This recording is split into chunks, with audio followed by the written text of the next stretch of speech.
Everybody, welcome back to episode 127 on the Kpush podcast. Today we have Robbie Kumeso. Kumeso. Yeah, you got it. From Austin, Texas. Definitely one of the best newcomers up in Austin, Texas, in my opinion.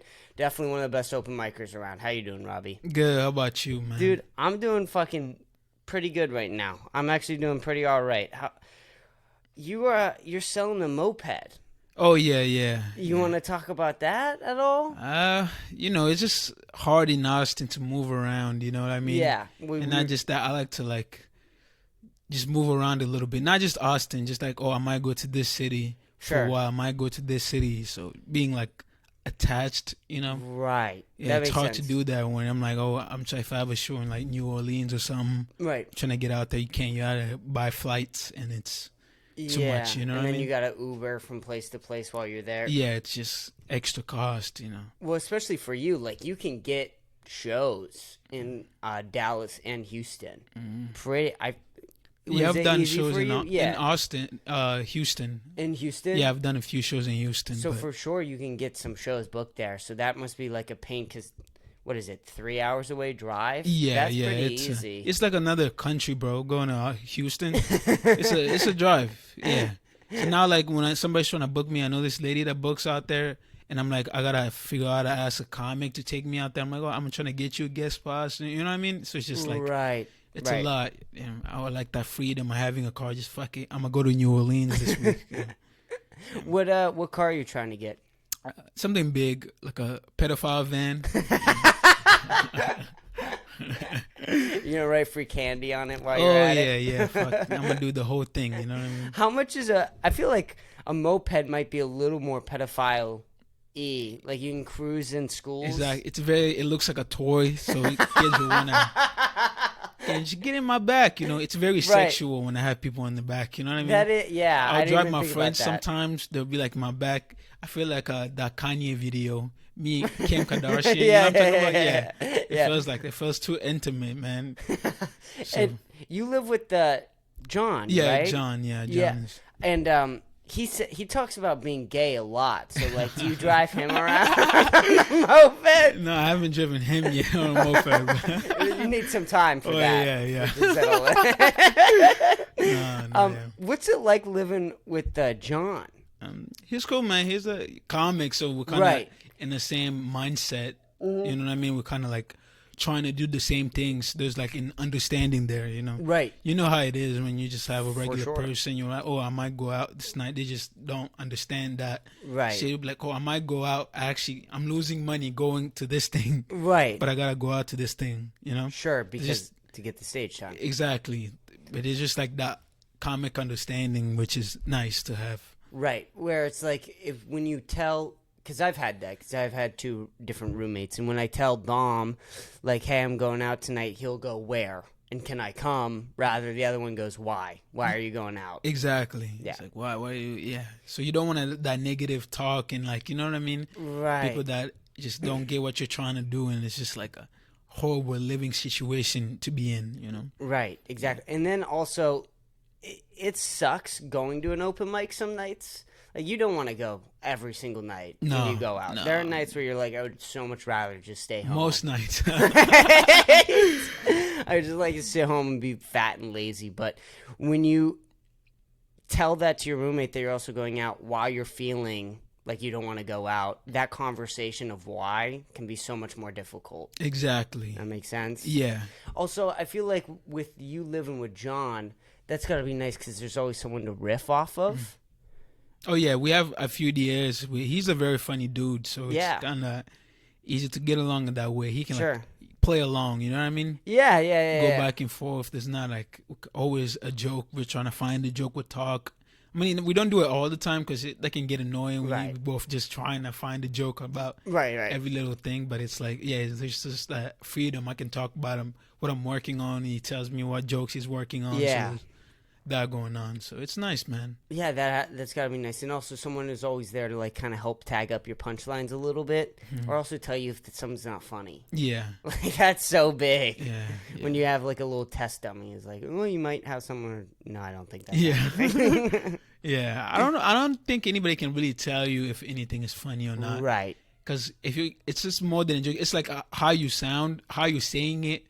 You know, the only way to really tell is just to get it on stage, throw it out there, and see what happens. You know what I mean? Yeah. Yeah.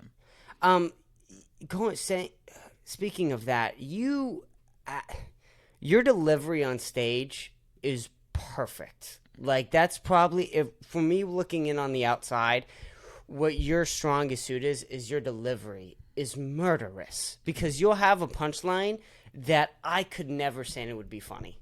Ever. There's no way that I could say it. I could do 100 different voices. Couldn't make it work.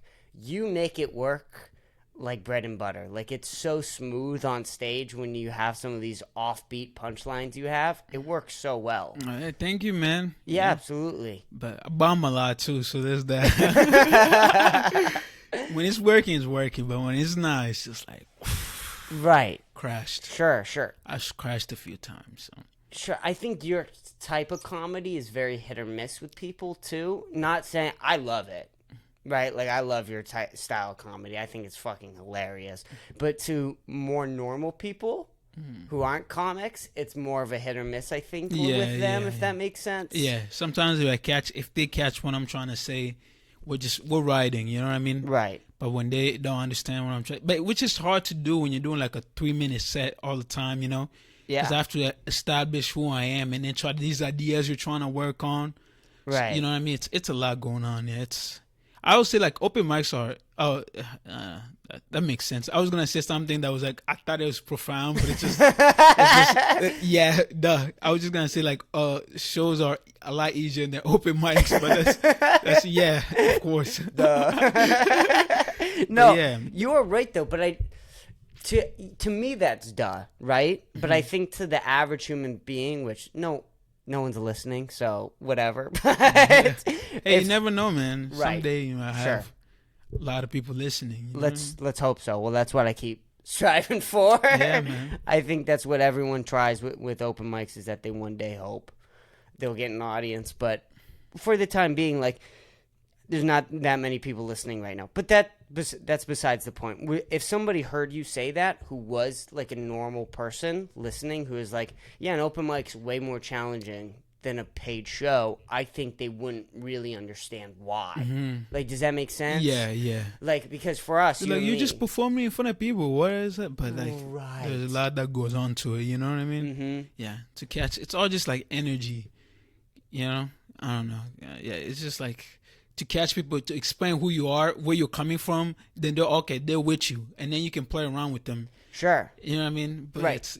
It's hard to get that part to understand who you are right away when you have 3 minutes, you have some jokes you're trying out and some ideas you want to throw out there. Right. So it's hard, man. Yeah.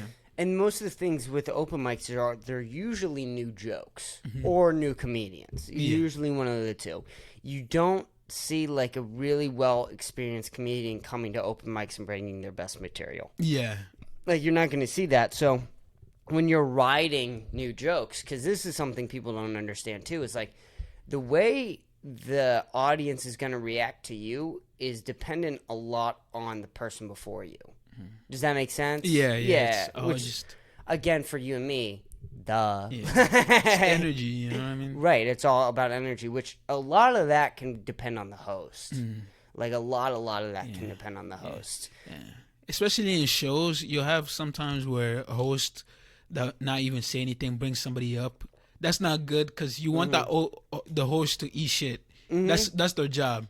You eat shit, you set up like parameter so they understand, oh, I know what this is. Because a lot of people just don't go out to comedy.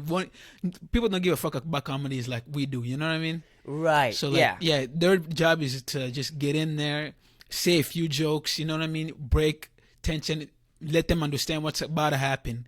You take that fall, so the next comic, your first comic, when he comes out, they know what's going on. So he's just hitting him. He's writing. You know? That's so true. You put that in a really good way. Like, the way you phrased that was really well worded.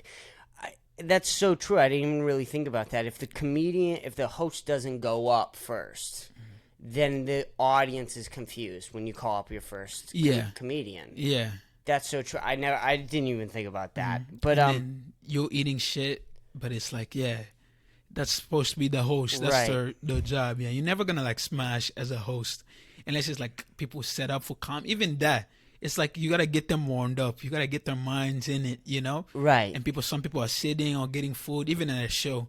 They're getting ready, they're ordering something, and then you grab the attention, throw out a few jokes, let them know what's going on, talk to them a little bit, and then the next guy that comes up that just, smash. Sure. So, yeah, that is, and that's probably one of the things that suck, because being a host sucks, I think, too. Because what you just said is true, too. Like, your job is supposed to bomb at the beginning. Yeah. And then you have to sit there, watch everyone else either bomb or do well. Yeah. And you can't really do anything. Exactly. Yes. Yeah, you just eat shit, But the good thing about it too is like, if you're getting in between acts, you get to like think quick. You know what I mean? Right. Throw out something quick, and then you get that crowd work as well, which is skill set you need to have. Yeah, you're getting the reps. Mm-hmm. Like you're getting that time on stage, which time on stage is so important. Oh yeah, like it's everything, man. The amount of minutes you have on there is just so dependent on like how comfortable you are, how your brain works on stage is going to be completely different because, as you do something more and more and more, like the things that you had to think of is like just secondhand, if that makes sense. Yeah. Which your crowd work is really good too. Like your crowd work is so, like you could tell that you're really relaxed while doing crowd work. Does that make sense? Yeah, but sometimes I'm tense as fuck. Yeah, I'm glad you're looking at it at top. Yeah, but over here I'm just like I'm the worst. Right. Well, and that's the thing with I've noticed with like 3 or 4 year old comics. Which how long have you been doing stand up for? 3 years. 3 years. Yeah. So like for me, where I'm just crossing the 10th month mark. It's like you have figured out how to live in the open mic world for 3 years now. So I look at you as like this big achievement, and you can do many, many more things than me on stage. So I look at you as like, oh my God, that's someone to look up to. Rather, you're like, yeah, I haven't done that much. But yeah, it's just like your own head. You know what I mean? Right. Yeah. Right.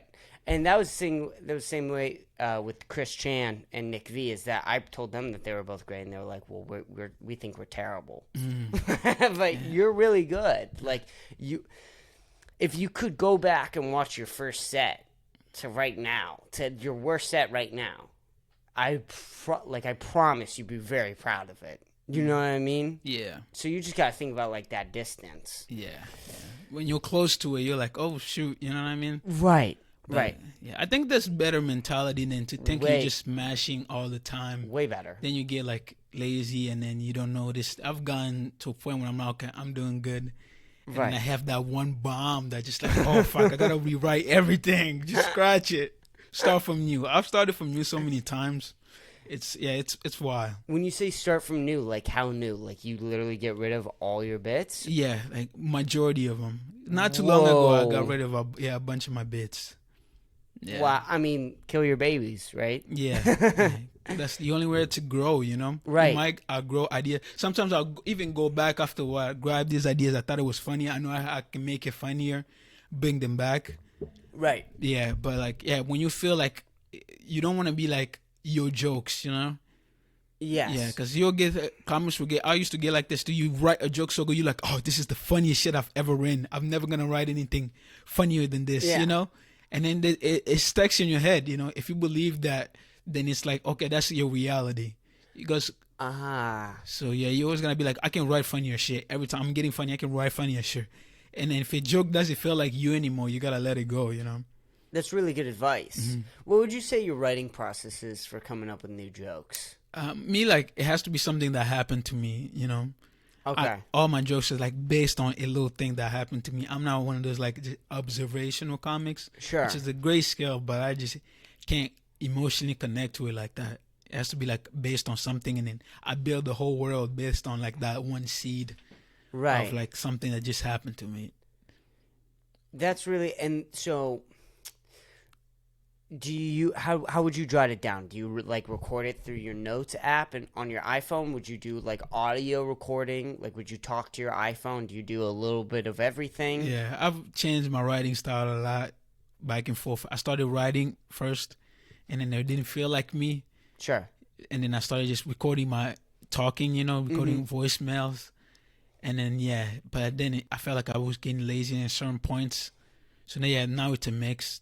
When I have an idea, and then I'll say it on my voicemail and then write it down a little bit. And then, say it on stage, see how it comes out. Not be like forced the idea. I like just the feeling of the joke, but not like think how every word has to be until I say it on stage. Sure, right. Because when you do it enough, you're gonna like just instantly, because you're saying shit, you're trying to be funny. So you might post something you didn't even think about. Yeah. How do you write? The way I'm currently trying almost a little bit of everything because I don't think I know my writing style quite just yet because I am so brand new. But one of the things that I tell comics all the time that they always seem a little surprised by is my best form of writing is the solo podcasts. So when I sit down in front of a microphone and I'm trying to be funny and there's no audience and I have 40 minutes to myself and I have to be entertaining and I have to try and make myself funny, there are so many bits that come from that. And all I do is I will like think about just some. I don't even have to think it's funny if I think that. So the way I do my solo podcast is I'll jot down like 4 broad topics. If I usually try and make the first one the funniest one or like kind of light one, and then by the end I will talk about something that I don't even think is funny, but I will just talk about it. I'll try and hit it from every single angle, and then when I replay my podcast and I listen to that, or when I'm doing, because I make promo videos for my podcast, so I have to re-listen to it, and then as I'm re-listening to my promo video, I'll go, oh, I really like how I said that there. I really like how I phrased that in that way. And then literally, because there's no writing, right? So there's no writing involved. So what I said on the podcast, like copy and paste almost on stage. And we'll see what works. Mm-hmm. And that has worked really, really well for me. Mm-hmm. Really well for me. Tim Warner told me to try and just write long pages of notes. Joe Rogan says to do this too, is to just write, like think of a subject and write it on the paper and attack it from every single type of angle, and don't make it funny. Just do that, and then go back, re-listen, reread it, and then think about like what could be the comedic angle here. Does that make sense? Yeah, it makes sense. And then I also do. I'm a big like insomnia person. I have a hard time sleeping, so some of my best jokes are when I'm sitting in bed just thinking about stuff, like going over my brain, so that I use my notes for that. So I would just jot something down. So it's like that one's a 50-50. I'll wake up the next morning and go, that's gold. And then the other time I'm like, that's complete horseshit. There's nothing there. Yeah, you always have to be open for that moment, you know? Right. When it comes. Yeah, I write most of my jokes too when I'm like in the shower, I'll say. Right. I get the ideas and I'll just be thinking about it all day until, I actually write it down. Yeah, it's a fucking gold search. Like it's like searching for gold. There's so many grains of sand you got to get through to these like little gems that you can seeds, and then you build off of. Yeah, but my big thing is like it has to be like emotionally connected to you, you know? Right. Yeah, I think. Were you gonna say something? Go ahead. No. I was gonna say, like, I think talking to people like you and like all these other new comics coming up has actually helped me a lot. Like, because you guys are so committed, and when you guys talk about comedy, it's so clear that you guys are so committed to comedy. It makes me fall in love way more with comedy. Because knowing that there's so many people in Austin, Texas, who absolutely love stand-up comedy. I mean, it's wild here. You could turn and throw a rock, and you might probably fucking hit somebody that loves stand-up comedy as much as you and I do, which is wild. It's wild to have this many comics in one city. Oh, yeah. All striving towards a goal that really are trying to make this, like, their job. Right. You know? And it's more than just, like, oh, I want to be seen. That really, like, love the art. That really, like, enjoys it, you know? Yeah, and that's the other thing. Is like, yeah, being seen is nice, and I would love to be seen, and that's awesome. But if I could kill in any room I walked into, fuck being seen. Exactly. You know what I mean? Yeah. And that's always, that was like Bob Odenkirk, right? Before he really started getting into acting and stuff like that, is that he wasn't really known, except comics really like Bob Odenkirk. And there's a bunch of different, like, what it's called is comics. And, like, there are so many of those where they don't really care about getting popular. Larry David was, of course, one of those before he started Curb and Seinfeld and all that. But back in the 80s, he didn't really do, like, too much of anything on screen. It was just stand-up. And people didn't like his stand-up, but comics loved it. So, and I think that that's always a real romantic idea for people like you and me. Like, everyone else doesn't fuck with us, but if people like you and, my roommate Dom and everybody who loves stand-up fucks with me, who cares? Exactly. You just gotta focus on the work, Right. Because it's very, like, anything in the arts, you always see people, they got this going on, they got this going on. And if you're just like, it just can get you in a really negative mindset. And just, you don't get stuck in a way of thinking that's not good for your comedy or just yourself, Right. So you just gotta think it's just you against you, really. It's just that's you such a good growing. way of putting it. Yeah, you're just growing and trying to figure it out. Right. It's hard though. Sometimes even I get falling into, this person, you know what I mean? It's hard. Like, this person's not even funny, you know what I mean? Right. But it's, you just gotta focus on you, Right. Being a decent human being. I think if you focus on the craft, you're a decent human being. I feel like at some point the universe will reward you, Right. It might not be when you want it, but it never will be. Yeah. But at some point I feel like the universe will reward you. Right. And it's always, that's the other thing is, like, going back to, or what you just said, with that you might not get it when you want to. It sucks when you are, 30 or whatever, and you're still hitting open mics and you still can't get it. But the other end of it is when you blow up too quick. That's not good either. Yeah, and then people come see you a couple times, and then they just be like, oh, this person is not funny. Right. And then they're not coming back. Right. Yeah. And then one trick pony. Right, one trick pony. Also, like, there's no determination anymore. You know what I mean? There's no determination to keep that hunger to keep hitting open mics and keep going and keep trying to out new stuff and trying to keep grow as an artist. If you hit that too fast and then that hunger goes, that's going to hurt you bad. Yeah. That could be another problem, you know what I mean? Right. Yeah. So, I mean, obviously we're not in that predicament. Not yet. Right, not yet. Do you know where you first started at? Yeah, I did a class. Yeah, actually. You did a class in comedy? Yeah. What class? At first I came to see, actually my friend is stationed not too far from Austin, up in Kellen. Okay. So yeah, I was coming down to see him. Stopped at Oklahoma City. They had an open mic. Sure. At the Loonies they got going on there. Okay. I watched. I didn't go up, but it just planted the seed, you know. Right. When I got back to Denver, I tried. I was like, I didn't know how to get into it. You know, it's weird. Like anything else, when it's not a concept in your head, right, you're like, that's impossible. Impossible. That doesn't make sense. You know what I mean? Right. It's weird like that because it's not your world. You're not in it. You don't even get it. You don't understand it.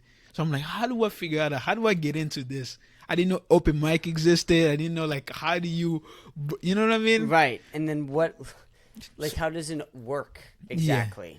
Yeah. So they're just looking up, like, classes or just comedy stuff. Right. And then I saw some class at at a theater / comedy place, Rise Comedy back in Denver. Sure. And then, I took the class. And then, that's when I got started. I met some comedians, saw the open mics, and then, jumped into it. What was your first open mic that you went to? Outside the class? Or, outside the class, would you say? Mm-hmm. Were you in Denver? Yeah. Back in Denver, It was at a bar. Oh, no. Yeah. It's weird how, like, at the beginning, I was, like, me. And then I started doing this whole other thing. And now I'm coming back to me. You know, it's real like comedy like that. Because you're like, when you first started, you're just doing, you don't understand what comedy is. So you're just being you. Right. And then you start learning how to write. You start learning about all these rules. Right. And then you become somewhere else. And then you take the come rules. back around, you know? Yeah.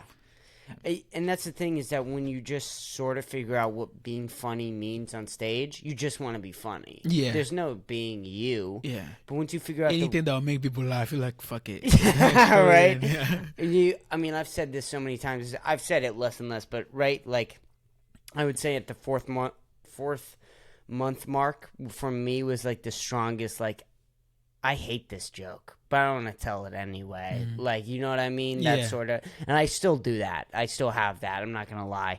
But once you figure out those rules, you do want to apply them to yourself. Does that make sense? Yeah. Yeah. But yeah, the thing about you, you got to let it go. It's hard not to, you know what I mean? Because you're like, oh, she's getting laughs. Right. But it's like, it's hard, you know? Because you're like, oh, I created this. But it's like, if it's not you anymore, you just got to let it go. Yeah, it's hard though, because I have certain jokes I'm like, oh man, I really love this joke, but the audience can tell if you're just like caught in this routine, you know? Right. Yeah. You feel it too. Yeah. You know. Yeah. Like everybody knows when you start to tell that same joke over and over again, and it's a weird feeling. It's like almost like it's gross as you're saying it. Yeah, because it's not you. You know what I mean? Right. Yeah. What was the comedy class like? What'd you do there? I don't know. Yeah, it helped out as far as getting stage time. Sure. And the basics.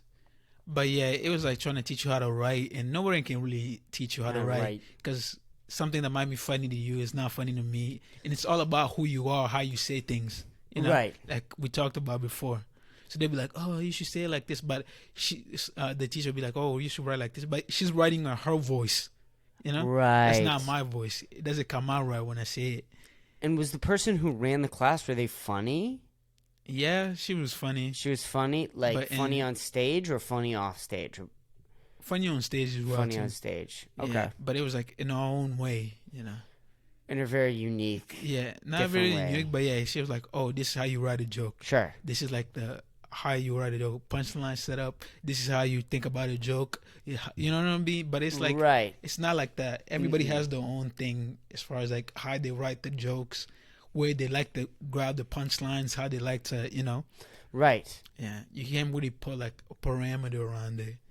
Right. But there's basic things like you need to know. Move the mic stand, making eye contact, you know, and things like that was useful. And just the stage time was useful as well. Sure. Mm-hmm. And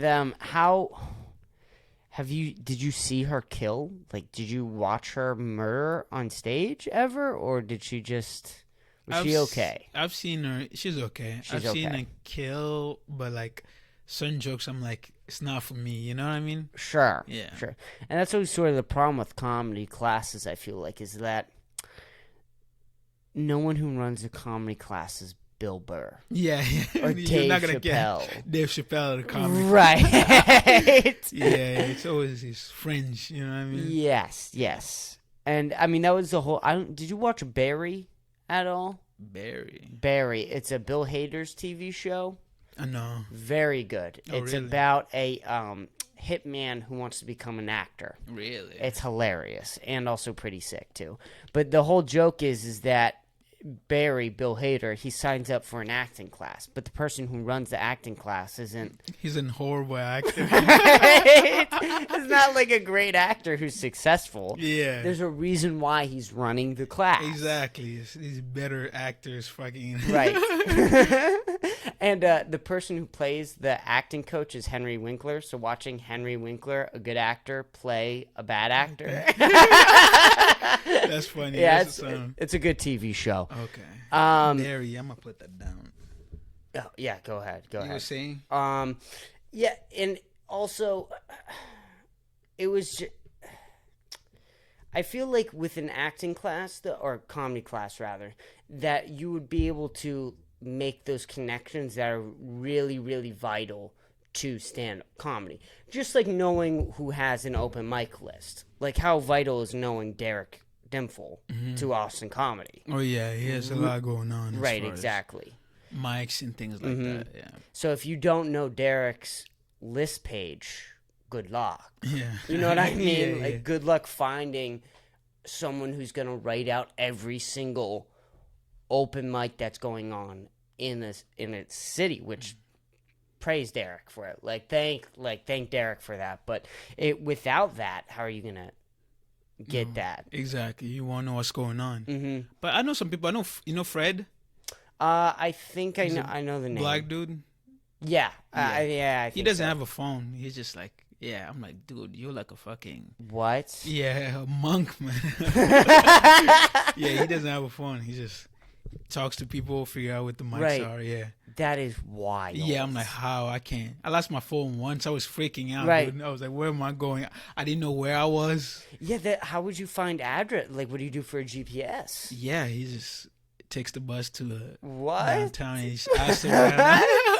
Yeah, bro, he's living like ancient times, man. Whoa. Yoda. I'm like, shit, I can't, yeah.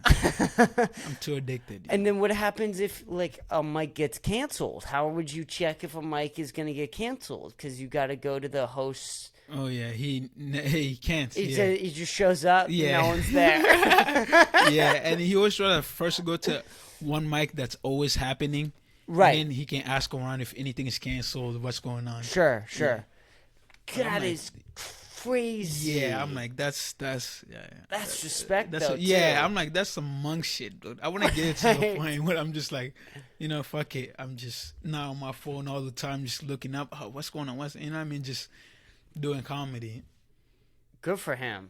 Good for not me ever. Yeah, man.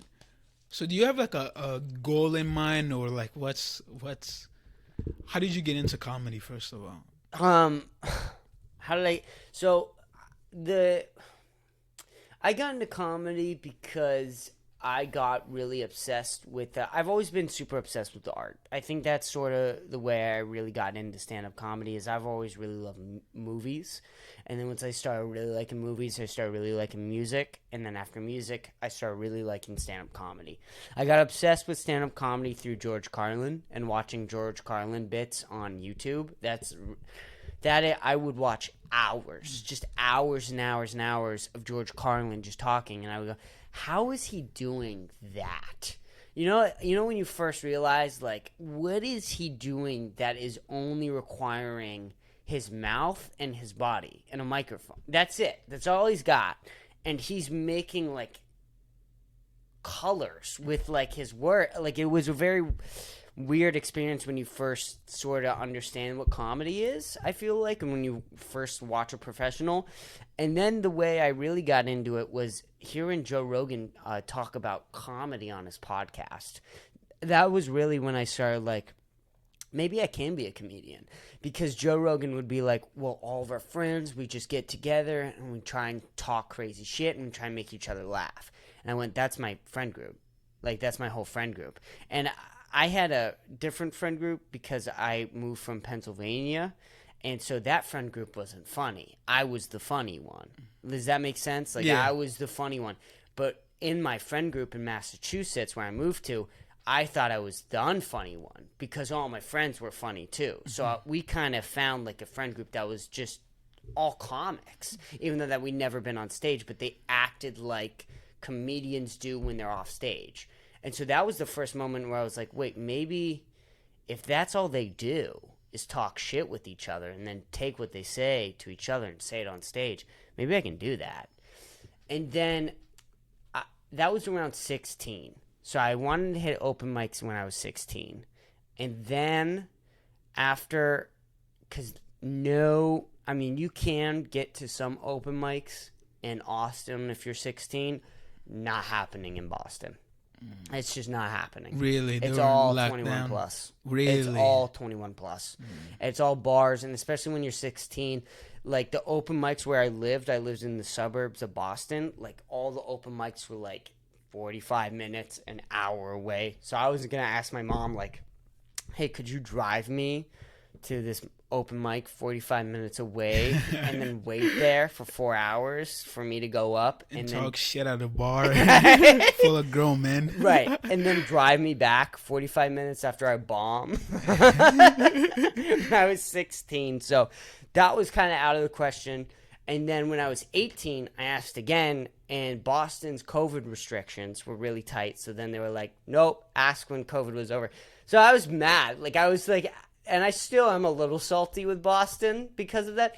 Now, if you ask people, they'll be like, well, no, it's open again. But fuck them. It was never open. It's never going to be open in my eyes. So I was like, well, what can I do? And then Joe Rogan was like, well, I'm moving to Austin, Texas, and I'm going to open up a comedy club. If you're thinking about doing comedy, calm down. And I think he thought when he said that no one was going to listen to him. But I think he misunderstood that every single person ended up listening to Joe. Opposite effect. Right. So I was like, well, fuck it. I'll go go up at the mothership and I'll get on Joe Rogan in 2 years. I mean, that's what you think when you first like start thinking about comedy is like where you're just going to be in like 10, 15 years, but you don't understand the process yet. Yeah. So, I just planned on moving to here, and then in the meantime, I started this podcast because I needed an outlet for comedy. So this was my outlet, is doing solo podcasts and trying to do, which that helped me a lot, because time on a microphone is just going to be time on a microphone. So this is going to help you get more comfortable on a mic if you just do this once a week. Yeah, and then plus just being able to talk for long periods of time. Yeah. That's yes. John has a little setup like this too in his room. But yeah, he says like that rent muscle, able to just talk and talk and talk. Right. Yeah, from doing he gets it from. Does he have a podcast? Does John have a podcast? Yeah, he has a podcast. Oh, wow. I did not know that John had a podcast. Mm-hmm. He has to have a good podcast. Or like, because that motherfucker, he's a little crazy. Oh, yeah. And like, for a good podcast, you need to be a little crazy. Yeah. And like, no disrespect. Takes one to know one. Yeah. You know what I'm saying? But, that's so interesting. I would love to. I didn't even know he had one. I'm going to check that out. What was I saying? Seth's getting comfortable with mics and stuff like that. Yeah, so, I mean, the one thing is, though, that doing this doesn't necessarily help with is being funny. Does that make sense? Because you can figure out how to, like, make things sound nice with your words and make things sound a little bit more interesting, but that doesn't necessarily mean that you're being funny. Yeah. You need that crowd for that. Right. Yeah. And there you can't get anything else but an audience. You need an audience. So what's your goal? Oh, yeah, my goal. My goal... Are you saying with, like, comedy in general? Yeah. I would love to be able to murder in a room. That's my goal with comedy, is to be able to walk into any room, no matter who the fuck is in there. I don't care. I don't care if it's the worst crowd ever. I want to be able to murder in any room, no matter what, with any fucking material I have. That's my goal in this. Goal in this podcast, be able to pay my bills. That's it. If I get to, I don't know what like level you have to be at to pay your bills off of podcasts. So I can't be like, well, I want 5 million subscribers because that's when you're able to pay your bill. Like I don't know. Like I imagine probably around like the 500K mark is when you're like set for life. So whatever that is, 2,000, 150,000 subscribers, whatever it is, I don't know what the number is. Being able to pay my bills off the podcast. That's it for this podcast. Is that if one day I can wake up and I go, I'm good, all I need to do is work on podcast stuff and do comedy stuff. That's it. And then I still have like this little kid dream of being a fucking director. I still would love to direct movies. And like that, I kind of put that away, but then Jordan Peele popped up and he fucking, I mean, he's a murderer. Yeah, he's he's so good. All the crafts, you know? He's a true Renaissance man. Yeah. Like, people like that, those people fucking amaze the shit out of me. Because not only can you kill in a room, but you can direct a movie? Yeah, It's next level shit. You know what I mean? But yeah, it's good that you're focused on the art. Right. You know what I mean? Well, that's all that it has been, and it's like, even when I say I want to direct movies, it's not because I want the fame. Do you know what I mean? Yeah. It's still that experience of like, I want to create something that someone else can enjoy. Yeah. Exactly. It's the good thing about it. Yeah, that keeps all the bullshit out of the way. You just focus on the art. Right. All the little all the little bullshit people doing, like the little dramas and all. Yeah, you just focus on the art. You just, I mean, I'm saying this, that I'm trying to every day, just become a better comedian, get more comfortable, and like trying to be more myself, Mm-hmm. Yeah, I'm like, I like where I know I'm funny, but I'm like, funny. But thank you, but I'm like, I'm still not where I want to be. I don't think I'll ever be where I want to be. Mm-hmm. So it's just the constant process of getting better and better every day, And we were talking about this earlier, but with mindset, it's a very tricky thing, I think, because what you were saying is like, you don't want to go overboard with confidence, right? Mm-hmm. And then you think like, oh, I'm so good. Like, I'm so good. I'm funny. I don't need to write. I don't need to practice. I don't need to go on stage. Whatever, right? There is that, and that's terrible, and that's the worst thing ever. But there is like, I am terrible. I'm so bad. I'll never be good at this. I'll never get on stage. Yeah, exactly. So you gotta have enough confidence to get you over the line, right? But still have that insecurity to keep getting better, Because my worst sets have been like, I'm gonna kill this, and then I get on stage. That's when I have had my worst bombing. Right. When I think I have it. Right. And I'm like, exactly shit, this might go good. This might not go good. I'm figuring this out. Let's get into it. Let's talk to the people. Right. That's when I'm like at my best. You know what I mean? Right. No, that makes complete sense. Because you overcommit on jokes when you're like, oh, I know this shit is funny. Because sometimes I have hard ideas I'm trying to get across. And then if I come too confident, you'll be like, what the hell? Who does this guy think he is? You know what I mean? Right. Does he know what he just said? And he's looking at us like we're supposed to laugh, But they don't know that you've tried it and you made other people laugh. You have to approach it like, oh, this is touchy. I'm trying to figure this out with you guys, Right. But yeah, that comes just over time. Things like that, you notice. That's what I love about comedy. I just learned so much. Yeah, I've changed so much. I've changed the way I do comedy. I used to be super like this, where I am right now. And then I started talking very slow, trying to get all my words out. And then now I'm coming back to like how I talk.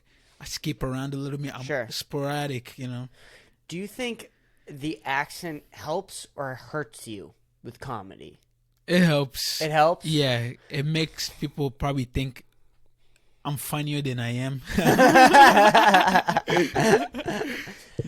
I think that the way you put it, the way you use it, I think that you probably had to train yourself for that, though. Do you know what I'm saying? Like, you had to train to use your accent almost as like a weapon and not as something that hurts you. Yeah, something you lean into. No, I just really try to talk how I talk. Sure. You know what I mean? But that's the what you're trying to get at. Right. But it's always like sometimes you might lean into it, Because I've had moments where I'm just leaning into it because I'm bombing and I'm trying to like pull something, Right.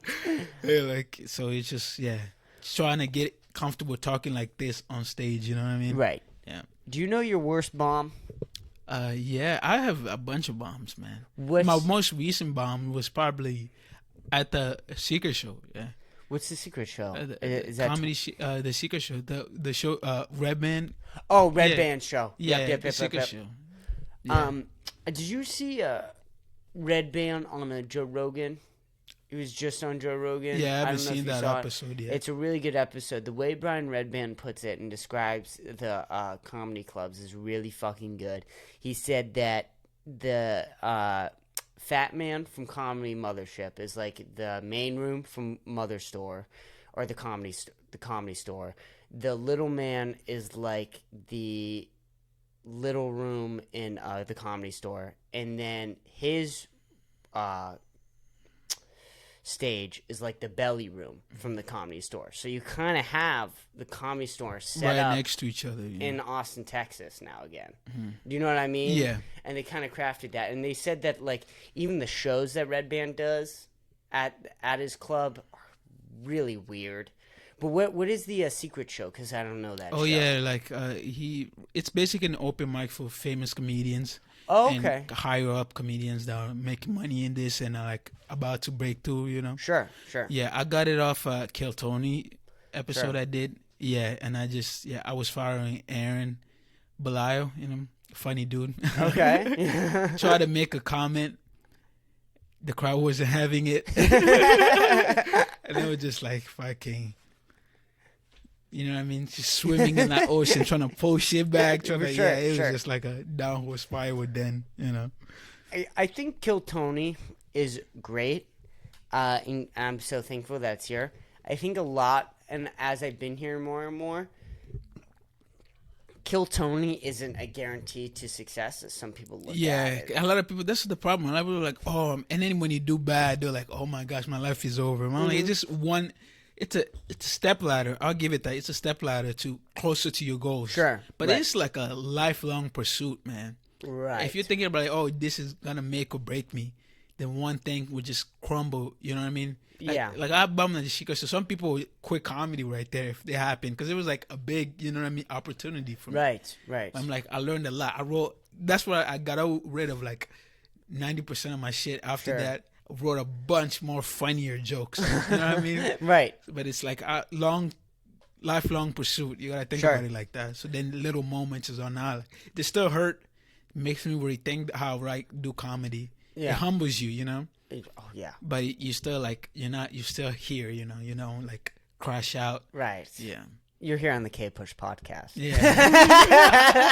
I don't crash. I just go down a negative spiral. Sure. You know? So it's just like, yeah.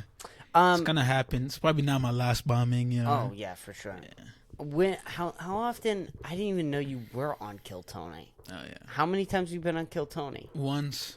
Yeah, that one time, man. Did you? When was this? Not too long back. It was like Ali Maskasfi. Oh. Back when it was at the Vulcan still. Oh, okay. So yeah, that wasn't too long ago. Yeah, I remember that episode. I didn't see you on it though. I don't watch Kill Tony too much. Yeah, me neither. It scares me. I got into it when I was right. Yeah, I got in. Yeah, so it scares me a little bit seeing it, and also like, oh god, I don't watching someone bomb and Kill Tony sometimes. It's rough for sure. People are like, "This is my first mic. I'm gonna do comedy for the first time. I get on Kill Tony." You know, what I mean? That's not the. You don't want to do that. But if you just look at it like, oh, a mic, just one opportunity, you know, and then I don't sign every week, you know, because it's a good time to hit the other mics, right? So many people sign for it. Exactly. But yeah, if you just look at it, okay, one step closer to my dreams. Not like, oh, this is the end all be all. You know what I mean? Right. Yeah. And a lot of people do look at it like that. Yeah, and then it hurts them bad, man. Speaking of the end all be all, what is your end all be all of comedy? What's your goals here? Like what would you probably like to like do? you. I want to be like just so funny. I want to grow just as an artist overall. You know, just not just in comedy and just like I like making people happy. Sure. You know? So what's your next art form? Funnier. Not just get funnier and funnier as funny as possible.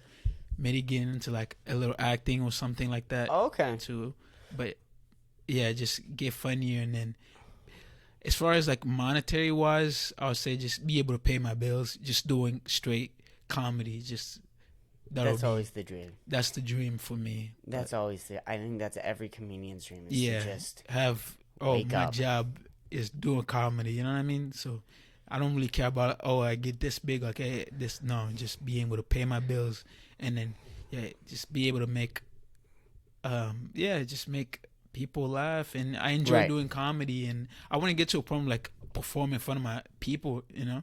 Sure. So so I want to get to a point where like I can bring that comedy to my people. Sure. If that makes sense. No, that makes a lot of sense. That does make a lot of sense. When you say, I think when people think about, if they get into comedy and they just think about how big they're going to get, they're gonna crash. Yeah. Really, really, really fast. Does that make sense? Yeah. But you said you want to get into acting. What type of acting? Like serious acting? Would you play like just different funny characters? Would you just try and play yourself and be funny? Like what would you try and get into? I just like the arts, man. You know, anything in the arts I want to indulge in, you know. Sure. Yeah. You'd be a great voice actor, I think. I think you'd be a fantastic voice actor. I mean that. Thank you, man. Yeah. Yeah, I love movies. I love music. I really love music. Like I watch podcasts, people break down lyrics and all that stuff. Yeah. And I love comedy like nothing else. I say probably like my favorite art form. Like I'll watch comedy. Literally, I'll go to the Vulcan and watch The Secret Show. Even though I'm not on it, I'll go watch it. Just see these funny guys and just like have these ideas and just like fucking smash. You know what I mean? Making people like really smash. When you see somebody really smash, I'm like, I want to do that all the time. You know?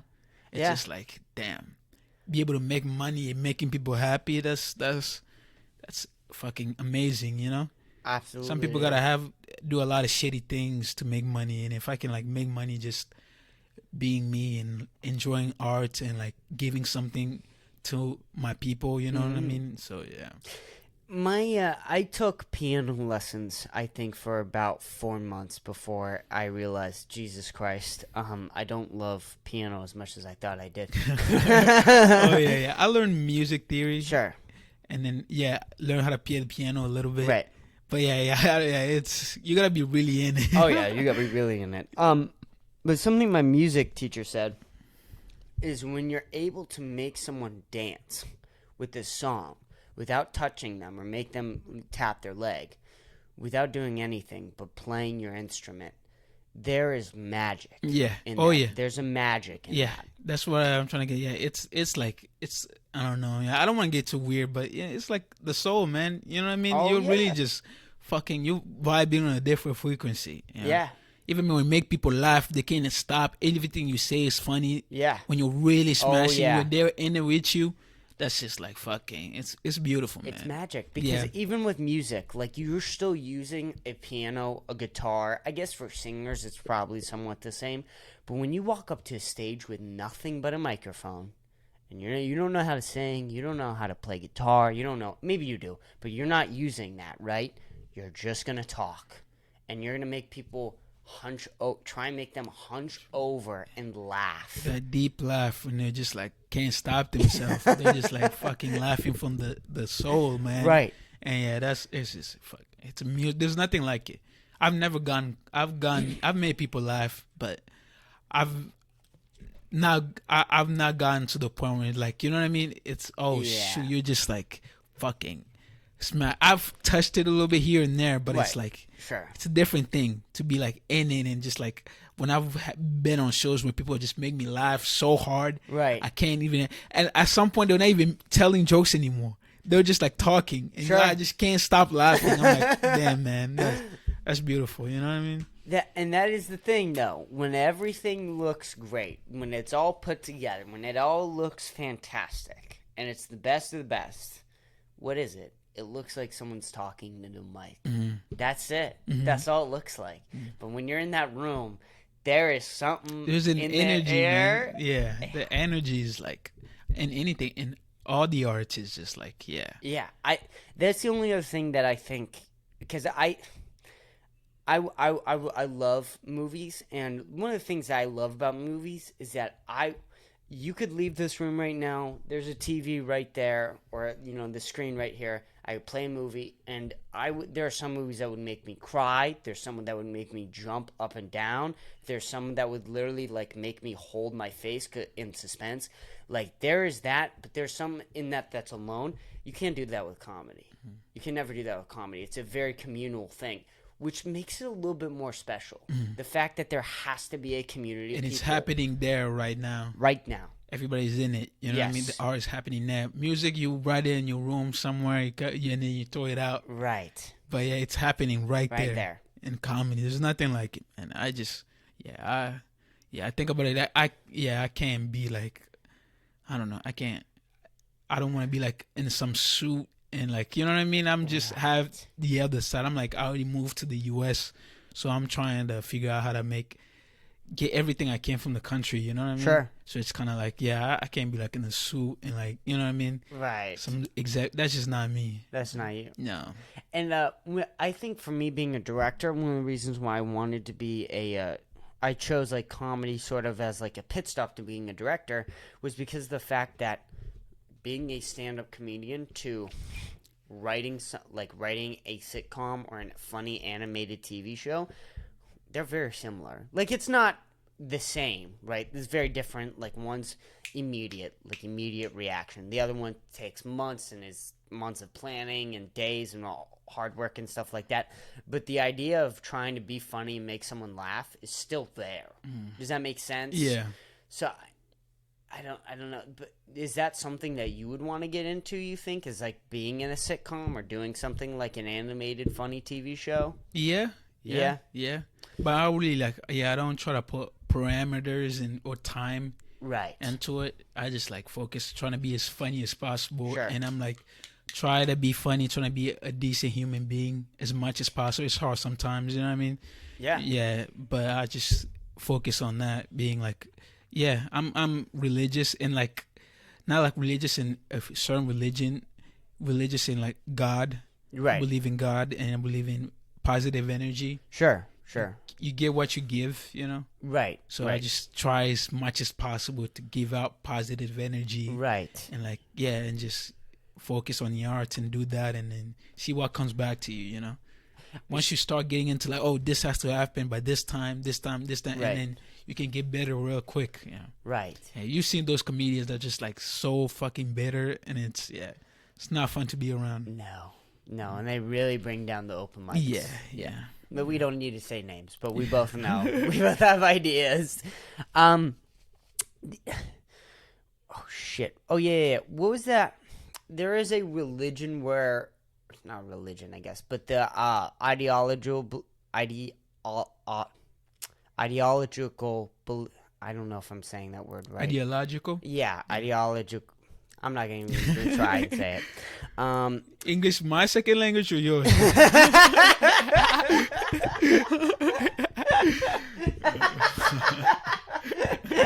I am retarded. You have to factor that in. I think retard's my first language. There is that process of thought, way of thinking where it's...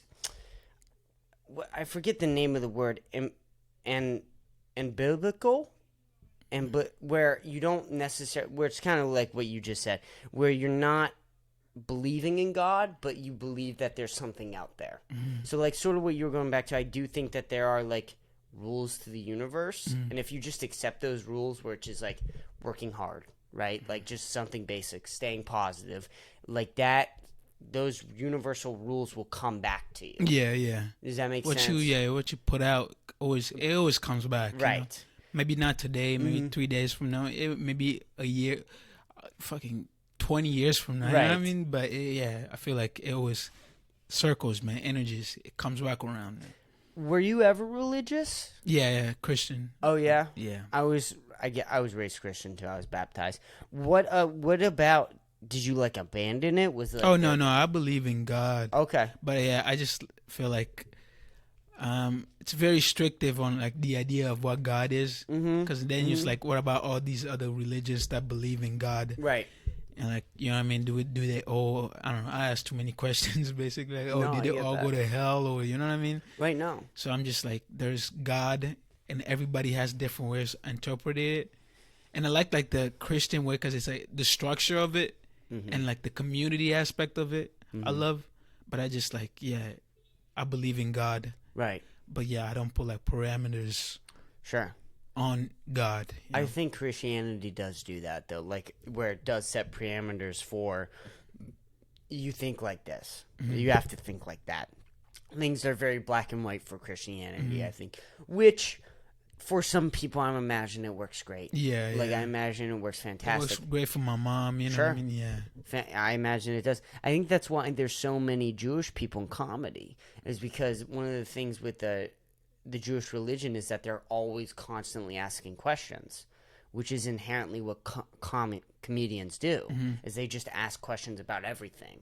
Which is why I don't know of any really big Christian comedians. You know what I mean? There's no one coming out like, fuck yeah, God. Probably a bunch of them, yeah, but probably not the subject. Right. They want to get into on stage, but yeah. And that spiritual aspect, I think, is important for me anyway. Yeah, for sure. To be able to function. I think it has to be. I think for a little bit, you have to have like a little bit of belief, at least in this, because how are you going to do all this exactly without a belief in something? Yeah. How does your mom feel? Is your family still live in Africa? Oh no, my immediate family's here. Okay. Everybody else is back home. Okay. And what do they think about you doing stand-up? Not great. Because, like, you know what I mean? She came here, immigrant. She put everything on the table, you know? Yep. And she's like, just wants you to become a doctor, easy money, help the family. Sure. And like, I'm just this idiot, like, I want to become a funny man, you know?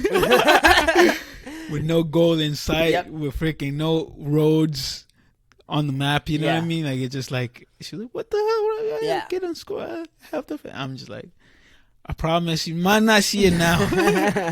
Trust me. 10 years. 10 years, trust me, the energy is going to come back. But yeah. Right. So she's like, she's very loving, but like, she's not supportive. She doesn't hate her either, but she just has her own expectation, which I get, you know? Do they live in Denver? Yeah, my mom lives in Denver, yeah. I'm going back out there for a while. Oh, good for you. Yeah. When did you move to Austin? November. Oh, just this November? Yeah. So were you just doing stand-up in Denver up until November? Denver, yeah, for a while. And then for a few months, I was just jumping around. I did like a little tour. Tour, but just I went to Utah, Vegas, and then LA. I didn't do anything in LA, but San Diego for a couple of months. That's why I have that San Diego joke. That's a true story. Oh, really? Yeah, I was staying with a military buddy of mine. And no shit. And then I came to Austin, and then John was coming down, so it just worked out. Oh, that's great. And then so you guys moved down together, or just? Yeah. Oh, that's great. Awesome.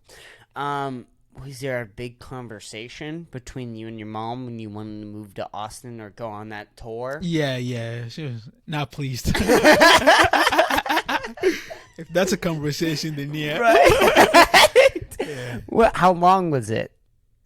The conversation.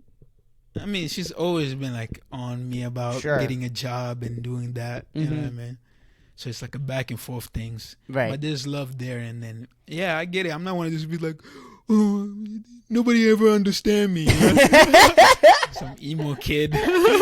Dom has the exact same problems with his parents because exact same story. They moved here from Brazil, not Africa. Oh, really? Yeah, they moved here. My best friend's from Brazil. Oh, really? Yeah, they don't.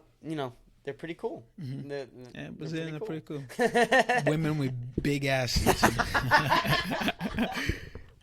Brazilian bum bums. You know? Don't bring that up to Dom's. Dom.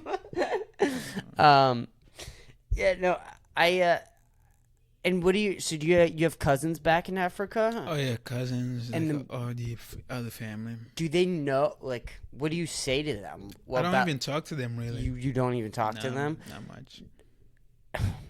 They don't know what an open mic is, right? Like, how would you explain an open mic to them? Yeah, that's why I try not. I want to have something to offer when I get back. You know what I mean? Right. Because it's a hard place to live. Right. And I don't like. I'm like, there's not really much. They can't really understand where I'm coming from. Sure. And I wouldn't be able to understand where they're coming from. You know what I mean? Right. Because they're worrying about like real problems, having money, work, and I'm just like, I just want to fucking become a comedian. Somebody didn't laugh at my joke yesterday. How are you doing? They're like, motherfucker, I haven't worked in like 3 weeks. I can't find work. I was like, somebody didn't laugh at my jokes. You know what I mean? It's like, You have a bit about that. Yeah. I was trying to make disconnect. It work. But it was funny bit. It's a funny bit. There's something there. Like, but I'm like, I couldn't figure out. I don't feel like I'm funny enough to make that concept. You know what I mean? So I just put it in the shelf. We'll come back to it when I'm funnier. Right. No, that's a funny fucking idea, though. Like, the idea of that is really fucking funny. What do you think your best set was ever? What would you say after all this? What was your best, like, that was it? I used to be, like, hung up on, like, sets earlier, but now, like, I don't try to think about it too much. You don't think about it? Yeah, because, like, at the beginning, like, I had a really good set, and I was like, I'm this shit. And then I went to a show back in Colorado Springs. I lived in Denver, and I fucking bombed so hard. I was like, fuck, I'm the worst comedian. Right. So I just try to stay in the middle, you know? Sure. Yeah. But try and keep that healthy headset. Yeah, and try not to think about it. Right. It's like, how can I get better? How am I always tricking my jokes? How do I make my jokes better? Yeah. Sure. I don't think about good sets. I think about, like, bad sets. And then, my jokes. You know. Who is in your immediate family? Too many people. Too many people? We got 6. 6? Yeah. Holy. Yeah. And so, are you the only... I'm in the middle, yeah. You're the only comedian? I'm the weird one, yeah. Yeah. And what do your brothers and sisters say? My brother's like a business dude. I don't know. They're kind of like, I guess. We'll see. They're like, if you make something out of it. Sure. But yeah, I don't know. Yeah, have you, have they seen you on stage? Yeah. I've sent them like my Kill Tony set, my brother. Oh, okay. Yeah. What did they say about that? Yeah. He was like, it's cool, I guess. Who is Tony? Yeah, that's how my mom like, bro, I could be like famous. She wouldn't even understand what it is. She'd be like, right. Why aren't you not a doctor? I could be making millions. She'll still be like, what the fuck what do you do for work? You know? Her mind, she has a very like strict thing of like what success is. And what is work probably too. Yeah, that makes... So she said I'm just fucking around, smoking weed and jerking off. You know? Right. I mean, I am jerking off. I do other things too. Sure. You do you smoke at all? Here and there. Yeah, I'm a casual. I don't go out buy weed. Right. I don't really enjoy it much. I liked it the first time I did it. Right. After it's just been like paranoid here and there. What about you? I love it. I really love it. I like it too much. I'm one of those guys. Like I really need to relax with it.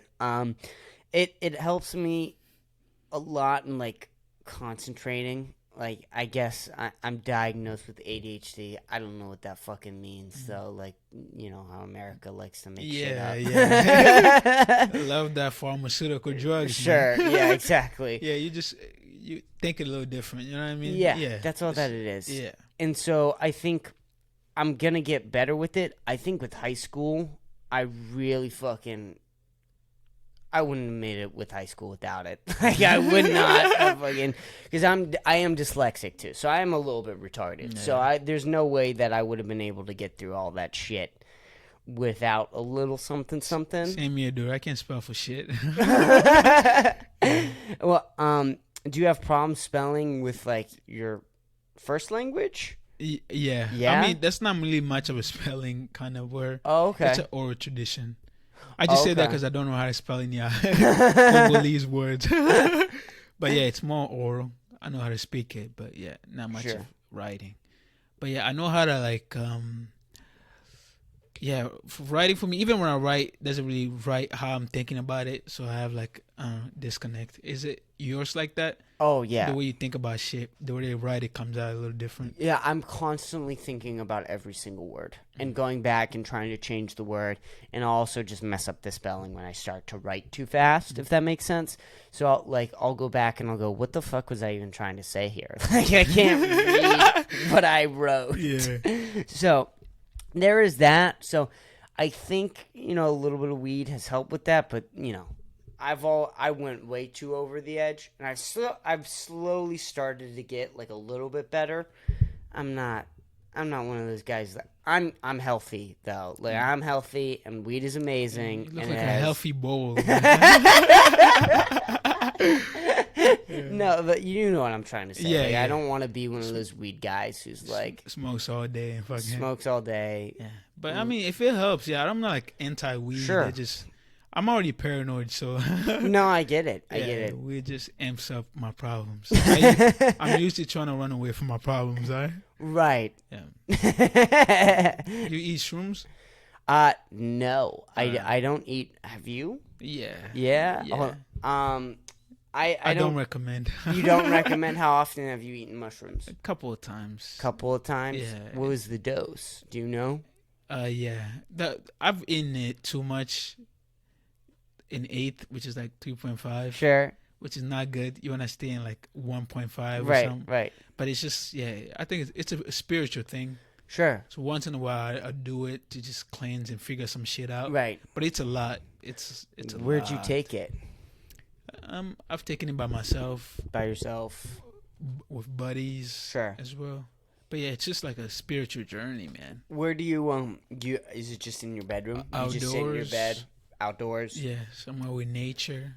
I've done it in my bed too. In your bedroom? But I've had some bad trips. So I don't recommend, but get something out of it. What do you think you've gotten out of it? What are the benefits, do you think? I've gotten God out of it, you know? Sure. Yeah, because I was like religious and then I went like fucking the other way. I found God through it and I just like, I just understand like, oh shit, there's shit out there I can't comprehend. And there's an energy, man. There's an energy out there.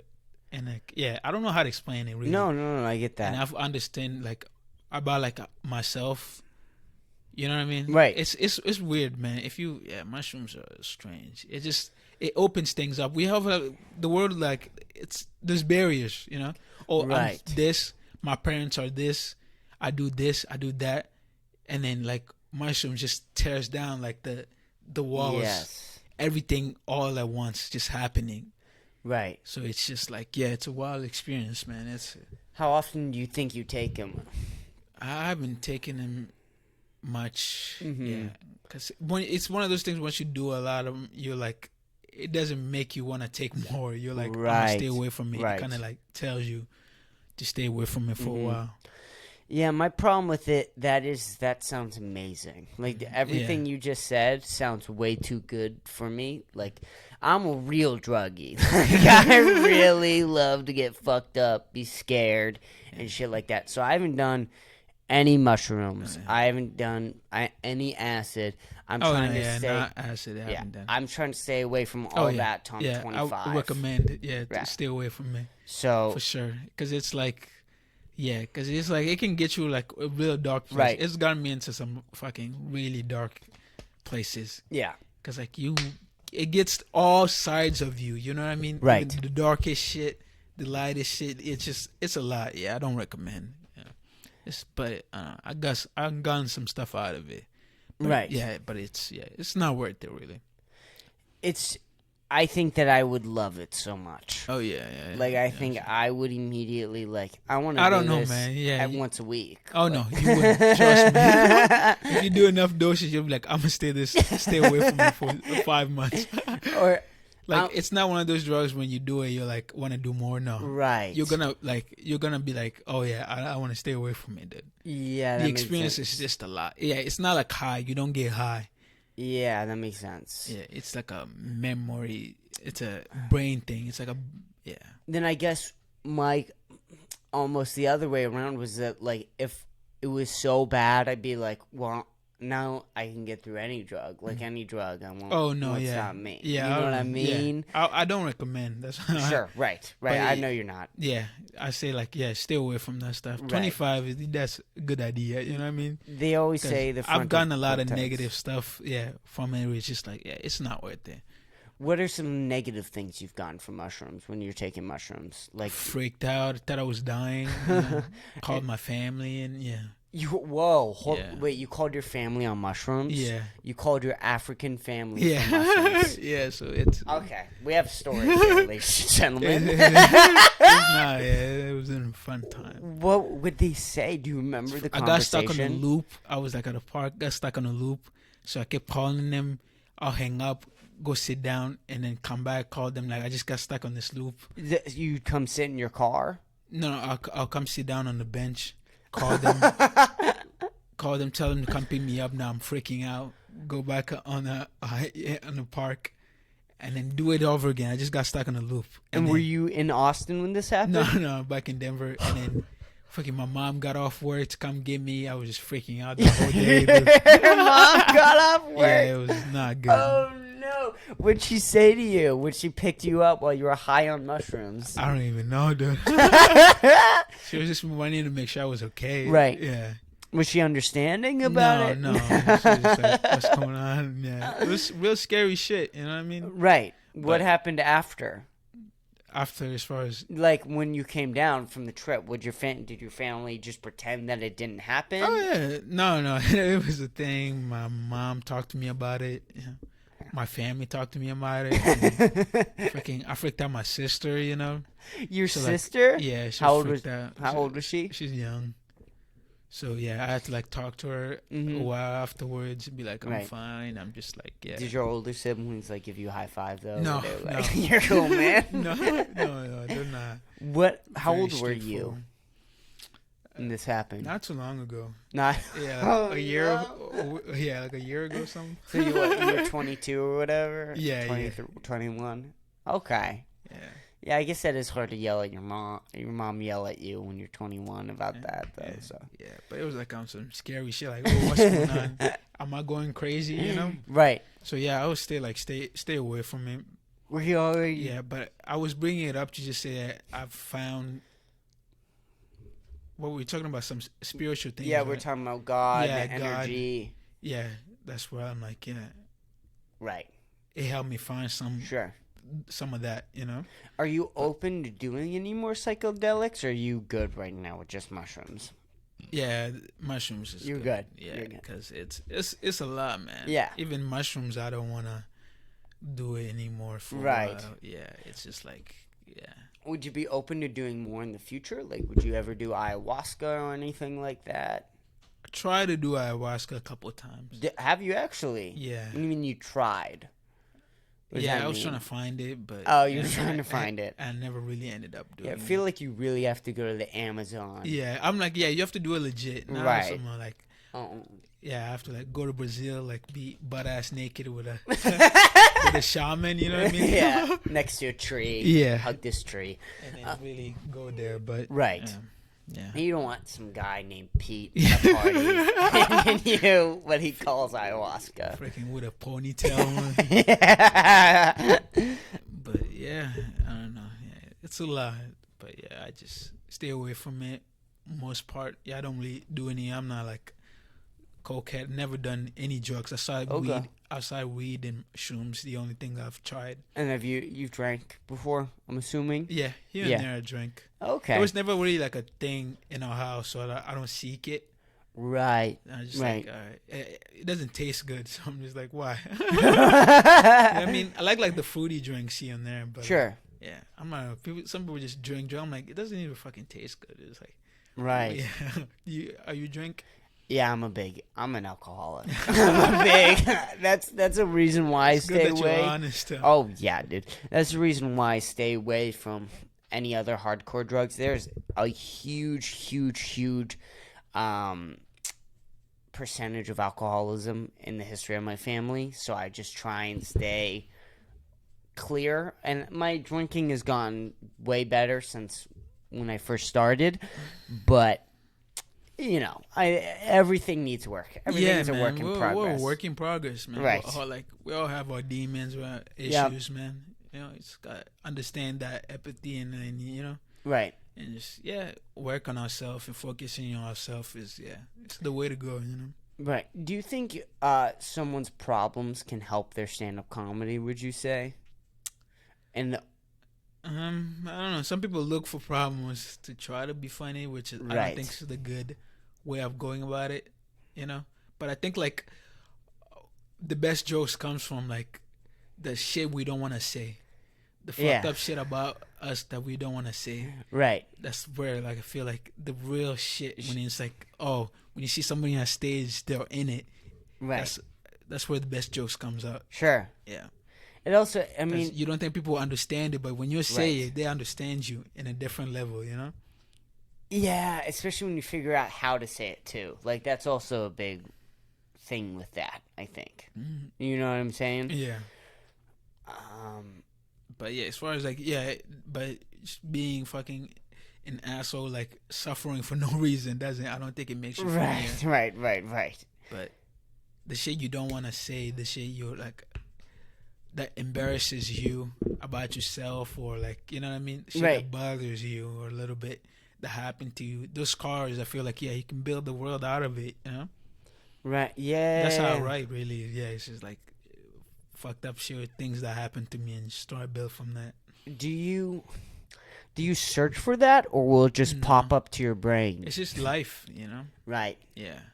I'm not like searching for it. I think about every day. It's like, oh, what happened that bothered me? That's how I always think about it. That bothered me, pissed me off, made me sad, made me happy. You know what I mean? Like, yeah.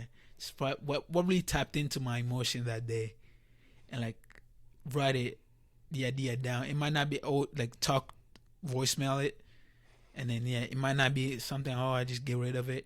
Sometimes it'd be a joke out of it. You know? Right. Yeah. That's a really interesting way of looking at it, I think. And also, you're right. I think you're right. The way that you said it, where you're like, yeah, this shit that is the most embarrassing is probably the most funniest. Yeah. But that's the thing, is that it's embarrassing. You don't want to get it out there. Right. Yeah, I know what because I have a lot of like just embarrassing shit about like not being able to talk to women, being bad at being around women, and I always feel weird when I'm saying this shit. You know what I mean? But it's like, when it's hitting, it's hitting. You know? Oh yeah. You had one bit where it was the punchline was, "Bitch, I'll suck on your toes." And there were 4 regular people, and they weren't fucking with the joke, but oh my god, me and Dominic were dying in the background. I couldn't stop laughing. Like, I don't know if you felt uncomfortable saying that or whatever, but oh my god, that was so fucking hilarious. Thank you, man. But dude, you've made me fucking like laugh out loud, dude. Thank you, I appreciate it. Yeah, that's really like that's all I want to do, you know, and just make people laugh and enjoy. I'm guessing that's what you're trying to do as well. Yeah, for sure. Yeah, and I've seen some of you. You're funny, man. Funny. Thank you. Thank you. Really, I mean it. I'm not just saying that because I'm on your podcast. You might kill me later. No, yeah. I don't think you would have came on my podcast if you didn't think I was a little bit funny. But I mean, you saying that when people like you, dude, when you tell me that fucking drives the shit out of me. It really, really does. Especially if like Simply Corny always like pulls me aside and will be like, "Hey, you're doing pretty good right now. You're doing pretty good." And that just, it's so inspirational when somebody pulls you aside. Somebody, and says, you're like, all right, you know what I mean? You're like, oh, I like the shitty thing, and you say they think you're funny. You know what I mean? You're like, oh, yes. Fuck.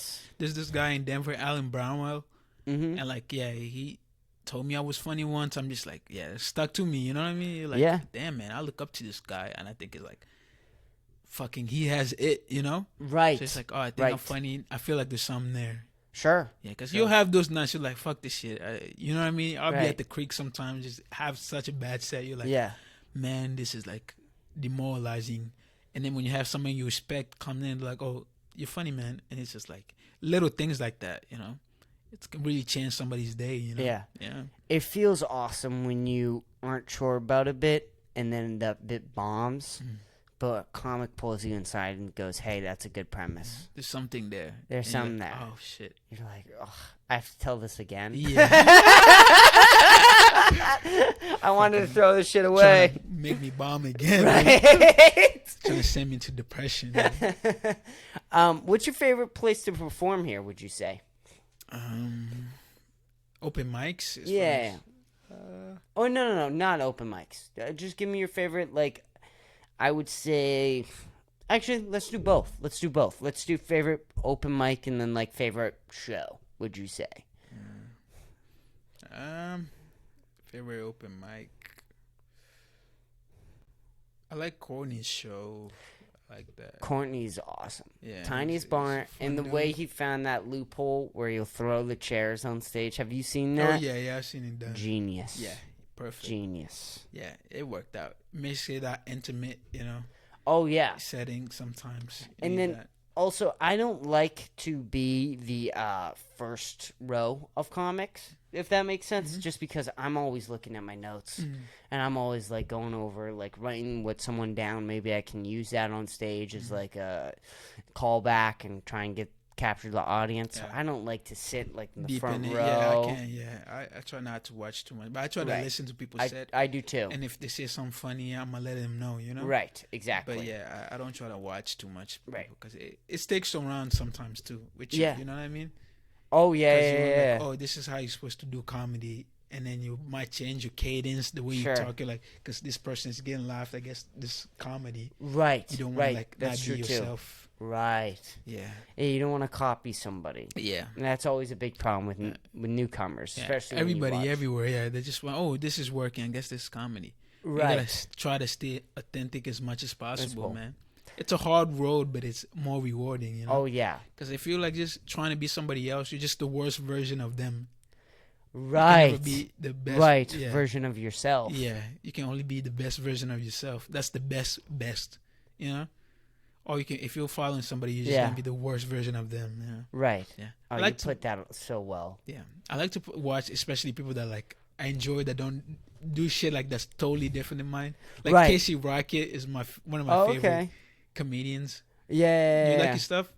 I've seen a little bit, like not too much. Like I've seen maybe a clip, a promo video here and there, but like not a lot. Not much? Yeah. I've seen him live. I enjoy him. Yeah. How is he? Sometimes, most of the time, he's like murdering, but sometimes when the audience doesn't get him, he's just like, it's kind of like, I like that. You know what I mean? Right. On the fringe. If they get you, they get you. Right. And if you don't get what's going on, you just fucking, it's not going to happen. Yeah. But most of the time, bro, he's like so funny. I enjoy his shit. Right. I enjoy it the fuck out of. He makes me laugh so hard, man. Oh, dude, that's awesome. Bro, this guy is fucking brilliant, man. Who have you seen live, like professionally, would you say? Chris Rock, I've seen. Oh, yeah? How was he? He was good, yeah. It was before the special he put out. It was cool to see like how he changed certain jokes. Right. How like progressed over time, and then when he put out the special, like some jokes, I saw like bits from it. But it's like it's a new thing now.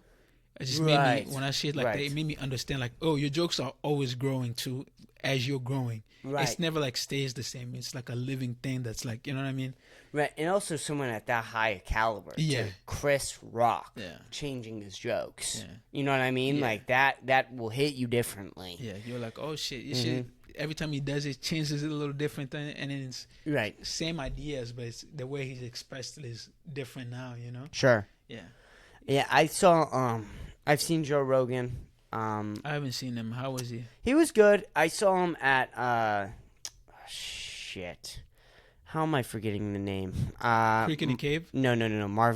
Not Marvin Gardens. That's the bitch from Monopoly. The big place in Boston. I saw him in Boston. That big fucking stadium. The arena? Yeah, but that's arena. Different than a comic club. That's way like so different. Big. Yeah, I saw him, and I saw Tony came up with him. And it was special because, that's the big stadium in Boston that I'm forgetting the name because Boston sucks. But, it wasn't the same. I saw Andrew Schultz in a club. I saw Tim Dillon in a club, and I saw Shane Gillis in a club, and I saw Tom Segura in a club. Really? Oh, yeah. Which one was your favorite out of all of them? Tim Dillon grabbed the crowd by its fucking neck and never let them go. Really? He was murderous. And so I saw I love telling the story because comics love this story so much, but I saw him.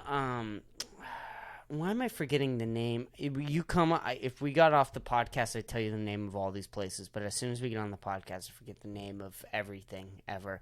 But the big fucking theater in Boston. I saw him there. I was like the fucking third row, so I was pretty close to the stage. And this host comes out and bombs like nobody I've ever seen before. Really? What was it? Just not connecting, or she? She wasn't funny, and then she started blaming the crowd, and that never works. Yeah. Ever. And so, like, she started just saying, like, "You guys aren't from New Orleans. Like, you wouldn't get it." Like, she kept saying that. She said that so much to the point where after the show, me and my friends kept repeating that, like, as an inside joke. That's how many times she fucking said it. So she bombed completely. She goes off. Shane Gillis comes out and kills, murders, Trump impression, fucking destroys. Right after Shane Gillis, almost like you can't, like, there's no way that anyone could be as funny. Tim Dillon walks out. He for an hour just murders for a full hour. Andrew Schultz, seriously, like, and I was like, so the club that we were at, it had a balcony, so I was like pretty far back for Schultz. He made you feel like he was talking directly to you. His crowd work is exactly what you think it is. He's the best crowd worker, in my opinion. In my opinion, that's ever lived. Andrew Schultz, he's got some things to work on. I don't think that he's probably the best comedian of all time. I don't think he's as good as Dave Chappelle, but his crowd work is masterful. I mean, it's really that good, and it feels like every single thing that he asked was completely planned out. It was wild to see. It was wild. Wow. Yeah. I mean, as good as you think it is, it's that it's like good. Really, yes. just sharp. Wow. Sharp. And then Tom Segura, I saw, and he didn't have a good set. When I saw him, he didn't. It was a Sunday night. It was late, and everybody wanted to watch Game of Thrones. And this when Game of Thrones was still around. That's how far it was. So, but you know, everyone's gonna have okay. The director fucked it up the last season. Did you watch Game of Thrones? Yeah, I love that show, dude. I didn't watch it. Really? Yeah. What? You have to, dude. Do I have to? Yeah, it's fucking brilliant, man. Dude, it's like next level shit. Everybody says that. It's like Breaking Bad. What the fuck, bro? It's like humans on a different level, you know? It's not even a show. It's like you understanding there's like a game going on here, right? But then stuff going on here, different levels to things. And it's brilliant, man. It's one of those things you're like, oh, holy shit. Some art shit, you know what I mean? Right. Yeah, no. And I love TV shows like that. It just, I don't want to pour, 6 seasons in for like the last season. You know what I mean? Like that. That's honestly why, because I think I started watching it and it was good, but then everyone was like, well, the last season is the worst ever. Yeah, so like, I don't want to put in the time. All this work for a fucking shitty ending. I don't want to do that. Yeah. What, you watch a lot of TV shows? Not much anymore. I tried to, but it's just like, I don't have, the time. I end up just watching a bunch of documentaries. Sure. Or like weird conspiracy shit. Oh, yeah? Yeah, I'm really being into like money shit. Okay. Yeah, it's just, I don't know. What type of shit will you watch? What type where money comes from, what is money, what's not money, how the whole system is like bullshit, basically. Sure. Just the... Do you get into like cryptocurrencies and shit like that because of that? Like, were you into Bitcoin at all? No. I'm into like gold and shit like that. I don't have any money, so it doesn't matter. Right. But if I had money, I'll invest in like gold. Yeah. That's so funny. Yeah. But yeah, I watched that. I watched a little anime. Okay. Here and there, but what anime? I've watched. I'm like a basic bitch. I watched Naruto. Okay. I'm watching Attack on Titans right now. I love Attack on Titans. Yeah, it's fucking. Attack on Titans so good. It's hard to find time, to watch. Oh yeah, Attack on Titans long. It's like really good though. The story just keeps building up. Oh my god, it's so good. Yeah, what season are you at with that? Third season? Second or third? I think third season's my favorite season. Season 4, it's a little convoluted, if that makes sense. Like, there's almost a little too much going on, in my opinion. And there will be, like, like, an Attack on Titan always sort of had this problem, but there will be 4 episodes where, like, so much is going on. Can't keep up almost. And then the next 10 episodes are just like, what are they setting up here? Yeah, like, nothing has happened. Yeah. Just a slow down. Right. But they're trying to, like, stretch it out, trying to get as many out of the can, just corporate shit. Right. But, yeah. And then I like Death Note a lot, too. That was a good anime I liked. Yeah, I watched My Hero Academia. Yeah, I watched that too. That's my guilty pleasure. Yeah. Like, that one is if I want to get, like, have a couple beers and then I want to see people, like, punch each other in the face, I'm going to throw on My Hero. Yeah, it is a little stupid. It's like drug. Yeah, it's stupid, but like, I like the story behind it. Yeah, I do too. Know what I mean? It's like just so positive. You know what I mean? It is really positive. Yeah. No, I like it. It's good. I like that show. I mean, not everything you watch has to be the best. Some complicated shit. Yeah, no. You want to throw some shit on that's stupid. Yeah. Did you watch Breaking Bad at all? Oh, yeah, I watched Did you watch Better Call Saul? No. Is it worth it? Dude. I've seen it, but I'm like, is it as good as Breaking Bad? It's so good. Really? It's as good.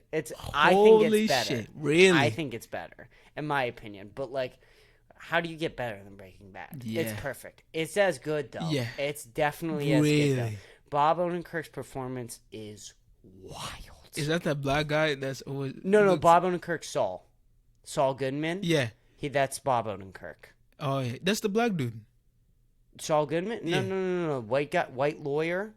Oh, shoot. The lawyer. I thought you were talking about the other... No, Huel. Are you talking about Huel? Yeah. Saul's friend? Yeah. No, that's Huel. Oh, okay. Huel. No, that's Saul's friend. No, Huel's in it, though. He's fucking hilarious. And Better Call Saul. But, no, that show is fantastic. What's the storyline on that? It's all about... It's a prequel to Breaking Bad. So it's all about how Saul Goodman becomes, like, this devious lawyer who's, like, a scumbag. And I really like it because he's a completely different character by the start of the show. Like, the start of the show, like, he's, like, a little goofy, but, like, he's trying to get by. And then by the end, he's Saul Goodman. Devious. Right. And I'll have to watch it. I might watch, like, Breaking Bad and then watch it again. Oh, yeah. And, like, they get everyone back. Everyone comes back. So I like Gustavo Fring in Better Call Saul better than I like Gustavo Fring in Breaking Bad.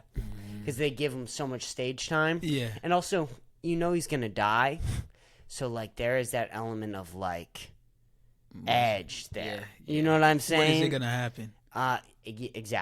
Exactly. And also, like, what's leading up to that? And, like, do you remember when Jesse Pinkman and Walter White, they kidnapped Saul Goodman in Breaking Bad? Yeah. I don't know if you remember that.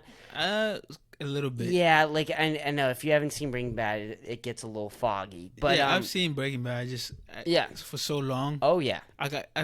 That's actually good because I can rewatch it now. Oh, yeah. And be like, I just watched it again. Right. And I always love rewatching those serious TV shows because you can just throw them on in the background. It doesn't really matter too much. But he talks about this guy called Lalo and this guy called Nacho, and those are the two of the main characters in Better Call Saul. So you never, like, they're just talked about in Breaking Bad, but you, like, meet them in fucking Better Call Saul. It's sick. It's a sick show. Anybody should watch it. If you're not convinced, I could show you scenes where you go, oh my god, I have to watch that tomorrow. You know what I mean? Oh, yeah. Oh, yeah, so, I love a good story. The great. Action is good, but I just a great story. Yeah. It's a little slow in the beginning. The first season's a little slow. So into the second season. By the third season, it's great. Third season, it's really fucking good. So, and then, season 5 and season 6, the last 2 seasons are just... amped up. Crazy. Really? They're my favorite 2 seasons of television ever. Really? They're so fucking good, man. You'd really check that out. Have you watched the Ozark? Oh yeah, I'm all into Ozark. Yeah, I saw all of Ozark. Did you watch all of Ozark? Yeah, dude. Fuck, man. It ended perfectly. I think it did too. I wanted more. I don't want to give too much. I don't want to give spoilers. Well, I wanted more for the blonde girl. We'll call her the blonde girl. You know who I'm talking about? Ruth. Ruth, yeah. Yeah, I wanted a little bit more for Ruth at the end, but I get it.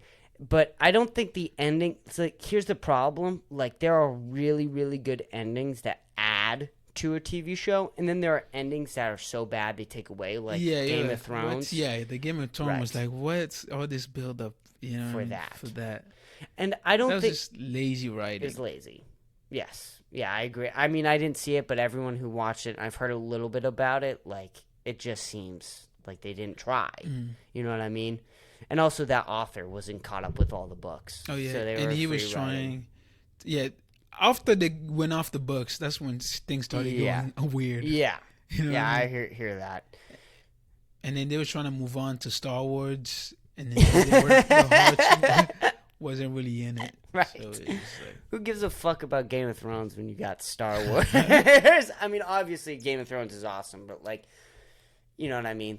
Like, they probably just shifted their focus. Have you watched the Star Wars? Are you big into Star Wars? Oh, big Star Wars. Are you really? big Star Wars? I'm here and there. Yeah. John Henry's big Star Wars guy. Oh, is he really? Yeah, he's trying to get me to watch like the old ones. I watched a couple of them. I'm just like the CGI in it. Yeah. The story in it is very like, I don't know. It's very 80s, but back then it was like revolutionary shit. Right. Yeah. That was the thing.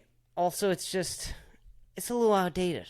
And also, like, a lot of, like, I will always say The Empire Strikes Back holds up really well. The second movie of the trilogy holds up really well. The other two, they're a little outdated. Yeah. And Star Wars the fans, story is basic. it's just the a little older basic. Ones, but it sets it up, and it's whatever, right? Did you watch Clone Wars, the kids show? No. Crazy. Really? Wild. The last 4 episodes are insane. So, and that like, my girlfriend wasn't a Star Wars person. She watched Clone Wars, and then it finally like brought everything together. Because that's the thing with Clone Wars, is that it takes everything from the movies that are confusing, and they explain all of it in like a really interesting way. Is it on Disney Plus? Yeah, it's on Disney Plus. Okay. Yep. So I would definitely, the first like 2 seasons actually suck with that. I'm not gonna lie. So like, and like, I wouldn't, unless you're really determined, like, go watch Barry and Better Call Saul first before you get into Clone Wars. Yeah. But you know, I really would recommend Clone Wars to anybody, but it is a hard sell. It's a hard sell. You know what I mean? But whatever. You got anything else? We're at an hour and 42 minutes right now. Oh, really? Yeah, we're at an hour and 42 minutes. You got anything else you want to talk about? We can keep going if you want to. What time I don't know what time because it's almost 10:30. Ooh, yeah. I figured you would want to wrap up soon. You said that you wanted to get. You had something to go to after this, and you didn't want to run super late, so that's why I figured I threw it out there. Tell us your socials. You can find me on all the social, where all the kids hang out. Where all the cool kids are. No, I'm on Robbie. Sure. ROBBIE space Kumeso KUMESO. You can find me on all social. Sure. Thank you, Chris, for having me. Yo, enjoyed. Thank you for coming on. Did you have fun? Yeah, I had fun, bro. Awesome. That wouldn't buy like that. Yeah. This third microphone is broken. When we get it figured out, I would like to have you and John Henry on together. Hopefully, I feel like that. Yeah. Have you guys ever recorded or done anything like that together? Oh yeah, we've recorded this, but yeah. I imagine you two have really good chemistry, so I would love to have both of you guys on together. But this mic sucks, so I have to figure that out. But I'm glad you fucking like coming on here. Yeah, thank you for having me. Whenever you want to come on, this mic's always open to you now. Consider this another mic that you can pop into whenever you'd like to. I'll definitely ask whenever you want to come on and shit like that. This will probably be out within like the next 4 days or whatever. Yeah. So I'll text you the link when it's uploaded. Anything else? No, man. All right, let's fucking wrap this shit up. All Yo, that right. was fucking awesome episode. Yeah. Thank you so much, Robbie, for coming on. Thank you, and Chris. Have thank a you good guys for listening. And that's been episode 127. Thank you, guys.